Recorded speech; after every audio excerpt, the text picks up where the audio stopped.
Dear students, I'd like to say a few more words about the Antigone, hoping to clarify things and not make them more obscure. I trust I make myself obscure is a line from A Man for All Seasons, Robert Bolt's wonderful play about Sir Thomas More. But I trust I make myself clear. I wanted you to reflect on the function of the chorus, a feature of a Greek tragedy, which is very complex and flexible, a wonderful conceit. Occasionally plays have used this, although more often than not, it's as in Shakespeare, a character who just comes on and speaks for 10, 20, 30 lines, and then removes himself. Now, the chorus in Greek tragedy performs a number of important functions, including giving the actors space to change their costumes. See, there are only 3 actors, and they often have to play more than one character and more than one gender. The 2 girls who come on at the beginning of Antigone, one or other of them is going to have to come back as Antigone's fiancé, Hemon, or as Tiresias, the old blind prophet, because the rules obliged there to be 3 actors, but as many characters as you could manage with 3 actors.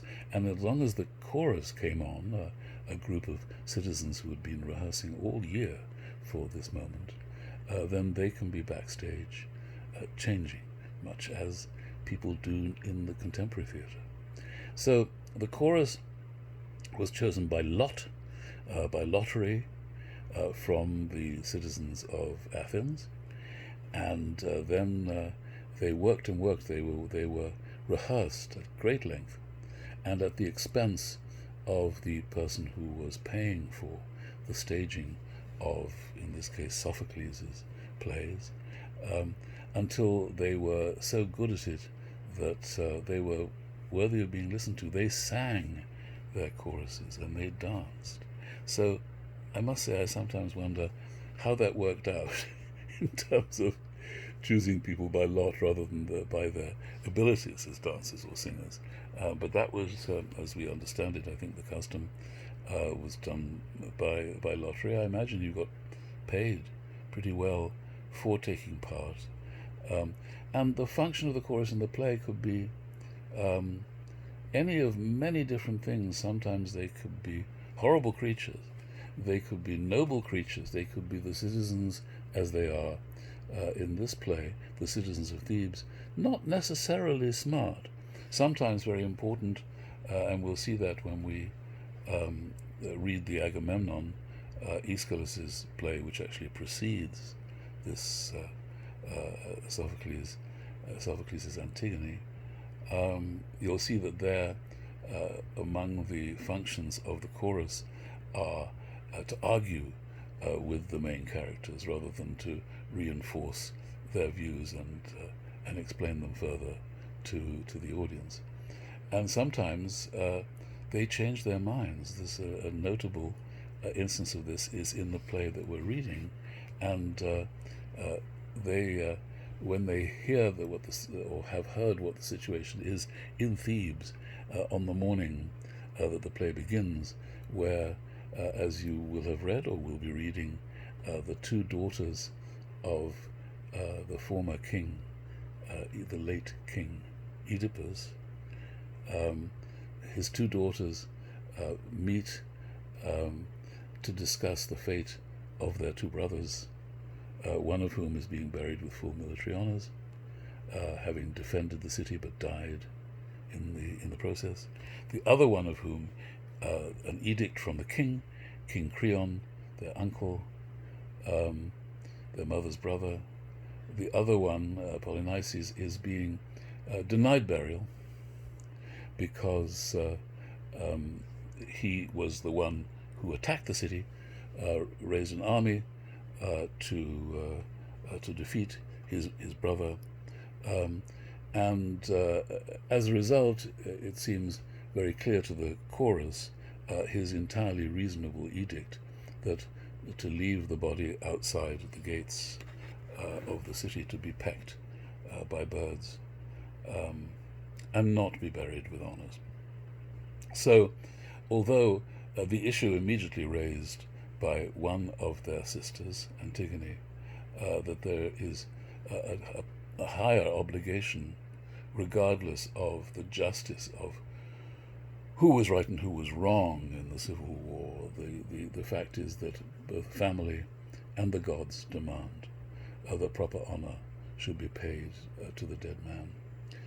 This argument would seem to rest on the question of how justified was Polynices in challenging Eteocles, his brother, who was continuing to rule after the 1 year that some versions of the story, not all, the 1 year that Eteocles had elected to serve. They were going to serve alternate years, beginning with Eteocles, and that he had then refused to leave. And as a result, there was really no choice left to Polynices other than to return to the city of his birth and claim his birthright, as it were, or at least the right that had been granted him by the city of alternate rulership. So back he comes, and Aeschylus, or the playwright you call Aeschylus, wrote a play called The Seven Against Thebes, and the end of the play ends with the two brothers killing each other, and this play by Sophocles, the successor to Aeschylus or Aeschylus as the leading playwright in Athens, takes up the story from that moment onwards. But there are numerous versions of how the rulership, the kingship, was actually arranged between the brothers when their father died. Depending on which version you accepted, would appear to be the justice in the matter of whether both brothers should be buried with equal honors, or whether, in fact, Creon is entirely correct in refusing the traitor to the city the honors of burial. So I want to repeat that you will read that the chorus, the citizens of Thebes, who you might think would be good arbiters in this matter, immediately speak an ode to the law and the importance of the law. And you might think that that's going to doom Antigone to be the illogical one, but in fact, as you'll see when the blind prophet Tiresias is brought on to judge the matter, his judgment goes entirely the opposite way, and he warns King Creon that he is going to be reviled throughout the Greek world for failing to respect the gods and family and Antigone's challenge to his rulership, because of course in theory he could decide to change his mind and make an exception. But one of the problems with Creon is that he is not necessarily a natural ruler. He didn't want to lord it over the city, but he is a man who has developed the stiff-necked qualities of power rather quickly, and so he doesn't seem to be able to figure out that flexibility could be the most kingly position of all. But when the blind prophet has spoken his words, the chorus are actually appalled by his prophecies and change their position entirely, and are now greatly in favor of Creon changing his mind, releasing Antigone, and now they become spokespersons for the gods, who are obviously above and separate from the laws of the city, and for whom a blind prophet like Tiresias may well be speaking. So at this point, it becomes, if you like, the tragedy of Creon. And one of the interesting things about this play is that it's possible to see it as a double tragedy. It's not only the tragedy of Antigone, who puts her life in danger for the sake of a brother who, whatever he did, was still a brother. And that is her tragedy, but also almost more central to the tragic tradition, as you'll find it in the Poetics of Aristotle. Creon exhibits a fatal flaw. There's no real flaw in Antigone's argument. It just happens to come into conflict with the law as uttered by her uncle.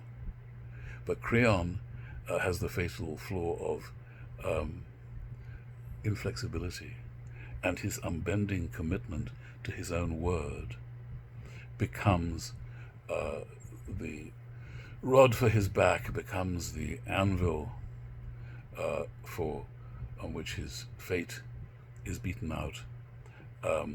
And from that moment onwards, although he is not immediately the one who suffers, and many others suffer because of his inability to bend, he becomes the model of a tragic figure, the ruler more impressed by his own status than by the justice that he could administer. So that's the play in prospect, unless you've rushed through it and managed to read it already. Read it quickly, my dears, because I shall shortly issue a quiz, which, as I mentioned in my emails, the quiz is it's an off-book quiz, obviously, so you can look up the answers where the questions are simply being asked to ascertain that you did read the play. But that's not the only purpose of the quiz. It's also an opportunity for me to ask you a question which, for which you can give me your opinion, and from which I can learn what you as readers feel about this famous work.